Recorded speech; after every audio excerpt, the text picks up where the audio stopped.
Take me to Nirvana, a place with no more drama. Hey, here's a list of 10 things to review when you're buying a mobile home park in a brand new state. Number one, review the landlord-tenant laws. This should be, one of your first things to look at. In a state like New York, things could be very drawn out and more tenant-friendly. And then in other states that are more red states, they could be more landlord-friendly. So definitely check those out before, to make sure you understand things before you move forward. Also, is it an abstract state or a title insurance state? That's going to have different ramifications for the closing itself. Number three, the state licensing body for the mobile home parks might have different inspection requirements, and you might, when you buy the property, you want to make sure that you get the correct licensing. Local zoning regulations and setbacks. You're gonna want to make sure you check and make sure it's zoned for a mobile home park, and that the setback requirements, meaning the distance from the road and the distance in between mobile homes, that you understand that, so when you're infilling it, you're making sure that they all meet the rules that are required. Another thing is contact the mobile home association in that state and ask them of what you should know. What items are controlled by the state, county, and city, and also ask about the utility billback laws. Research the tax assessor method for reassessing the mobile home park upon sale. The property taxes are likely going to be higher due to the higher purchase price, so you're going to want to make sure that you understand what that additional expense is going to be so it doesn't mess up your pro forma. Also, is there a large supply of used homes available?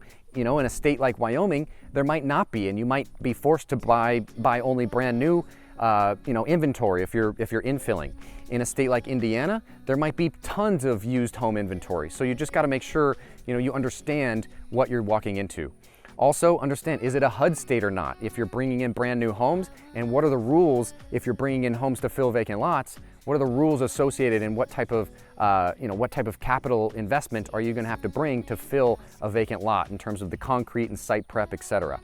Another thing, who are the local utility providers, and make sure you're contacting the engineers from those utility providers to understand who's responsible for what. Are we responsible for installing a transformer with the power company here, or is the power company going to pay for that? And understanding the differences with the water meters and so forth. Another one is the taxes. The state income taxes and the property taxes we talked about, but the income taxes are another piece here. You want to make sure, is it high taxes, low taxes, to make sure you understand. A few bonus items, check the school districts, which school districts are best. Is the park located in a good school district? Because if it is, the demand for your housing units will be, much higher.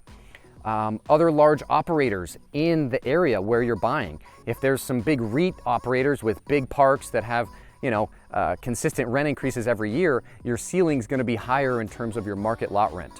And another one would be tornado shelters. In states like Minnesota, where they require those, you want to make sure that if you're buying a park, you're not going to have to come out of pocket to build one of these if there's not one already existing.